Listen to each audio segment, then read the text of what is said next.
11 मार्चच्या दुपारी अमरावती विभागीय आयुक्त कार्यालयासमोर झालेल्या दगडफेक, वाहनांची तोडफोड या प्रकरणात आता पोलीस प्रशासन वतीने सखोल चौकशी, या घटनेत आंदोलकसह घटनेमागील कोण आहे याचा तपास करून कडक कारवाई करण्यात येणार असल्याची माहिती सायंकाळी घेण्यात आलेल्या पत्रकार परिषदेत स्पष्ट केल्या।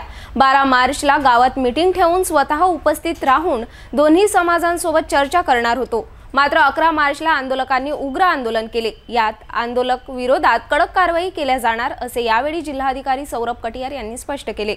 तर घडलेल्या घटनेनंतर पोलीस आता या प्रकरणात चौकशी करीत आहे। वातावरण शांत आहे। महिलांना पाहून आधी पोलिसांनी बलप्रयोग करण्यात आला नाही असे ग्रामीण पोलीस अधीक्षक विशाल आनंद यांनी माहिती स्पष्ट केली।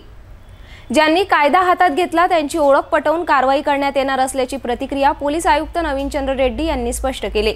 या दगडफेकीत दामिनी पथक, महिला कर्मचारी, पोलीस उपनिरीक्षक सह एकूण 12 पोलीस कर्मचारी जखमी झाले असून 11 वाहने तोडफोड करण्यात आल्याची माहिती पोलीस आयुक्त रेड्डी यांनी पत्रकार परिषदेत स्पष्ट केली।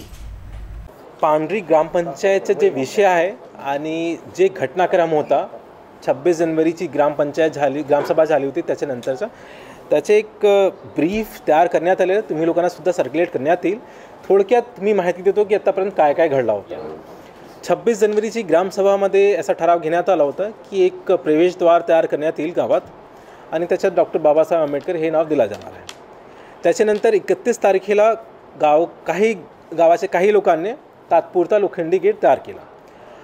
आता हे तात्पुरता लोखंडी गेट तयार केल्यानंतर गावात वाद निर्माण झाला की हे गेट कैसे तयार झाला, कोणते लोकांनी तयार केला आणि त्याच्यानंतर ग्रामपंचायतने अशी भूमिका घेतली की हे जे गेट तयार करण्यात आलेलं आहे हे बेकायदेशीर आहे आणि परवानगी नाही आहे या गेटाला आणि हे गेट काढला पाहिजे आणि ग्रामपंचायतमार्फत केला पाहिजे।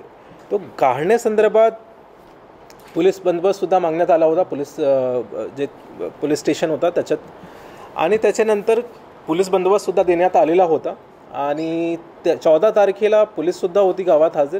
जेव्हा ग्रामपंचायतने जेव्हा काढण्याचा प्रयत्न केला तेव्हा वाद निर्माण झाला, दोन्ही गटामध्ये खूप वाद झाला होता, म्हणून ते गेटसुद्धा काढण्यात आला नाही। याच्यानंतर प्रशासनाची अशी भूमिका होती की हे जे विषय आहे बेसिकली गावाचा विषय आहे, गावाचेच लोकांनी शांततेत ठरवायचं आहे की गावात काय त्यांना अपेक्षित आहे। ह्या भूमिका होती प्रशासनाची, म्हणून 14 तारखेनंतर विविध स्तरावर ह्याची मीटिंग घेण्यात आली, तहसीलदारच्या स्तरावर घेण्यात आली, त्याच्यानंतर SDMच्या स्तरावर ज्याच्यात सगळे लोकांचा समावेश होता। स्थानिक पोलीस इन्स्पेक्टरसुद्धा होते सोबत, तहसीलदार, BDO, सगळे स्थानिक जे तालुकास्तरीय टीम होती त्यांच्यासोबत बऱ्याचदा मीटिंगा झाली आणि हे प्रयत्न करण्यात आला होता की दोन्ही पक्षामध्ये आपसात समन्वय असला पाहिजे आणि कॉम्प्रोमाइज आला पाहिजे आणि हे जे वाद आहे गावाचा ते गावाच्या बाहेर नाही आला पाहिजे। या संदर्भात एकदा कॉम्प्रोमाइजसुद्धा झाला की आता ह्या गेटला दोन्ही महापुरुषांचं नाव दिला पाहिजे, शिवाजी महाराजांचं सुद्धा नाव असला पाहिजे आणि बाबासाहेब आंबेडकरचं सुद्धा नाव असला पाहिजे। ह्या विषयावर सुद्धा दोन्ही पक्षाचे लोक ॲग्री झाले होते, तरी पण त्याच्यानंतर काही घडला, त्याच्यानंतर एक गट त्याच्यात बाहेर आला आणि त्याला सुद्धा हे मान्य नव्हतं। याच्यानंतर CO जिल्हा परिषदेच्या स्तरावर सुद्धा मीटिंग घेण्यात आली, त्याच्यातसुद्धा हे विषय मांडला गेला होता आणि त्याच्यातसुद्धा दोन्ही गटामध्ये कॉम्प्रोमाइजची परिस्थिती आली होती, लेकिन तरी पण त्याच्यानंतर काही कारणामुळे ते कॉम्प्रोमाइजसुद्धा झालं नाही। त्याच्यानंतर मागचे सोमवारी आमच्याकडे SP साहेब आणि CO जिल्हा परिषदसुद्धा होते सोबत, आमच्या स्तरावर इथे सोमवारी मीटिंग घेण्यात आली होती 4 मार्चला, ज्याच्यात एक गट आला आणि जे ग्रामपंचायतचे लोक होते ते आले नाही, म्हणून त्या दिवशी सुद्धा कोणताही कॉम्प्रोमाइज किंवा कोणताही तोडगा निघाला नाही। आता ह्याच्यानंतर ग्रामपंचायतने असा निर्णय घेतला की 6 तारखेला ग्रामसभा होणार आहे गावात आणि ग्रामसभामध्ये त्यांना ठराव घ्यायचा होता की गावात काय ठरवायचं आहे। जे दुसरा गट होता त्याची अशी भीती होती की ग्रामसभा झाली तो फिर गेट काढण्याचा ठराव घेतला जाणार आहे, म्हणून त्यांची अशी इच्छा होती की जर असा गेट काढण्याचा ठराव घेतला तर आम्ही गावाला बहिष्कार करूया आणि गाव सोडून आम्ही जाणार आहे। तो सोमवारची मीटिंगमध्ये सुद्धा त्यांना आवाहन करण्यात आला होता की असं कोणतेही कदम त्यांनी घेऊ नये आणि प्रशासनातर्फे पूर्ण मदत केली जाणार आहे आणि कोणतेही गैरप्रकार घडू नये याच्यासाठी सुद्धा काळजी घेतली जाणार आहे।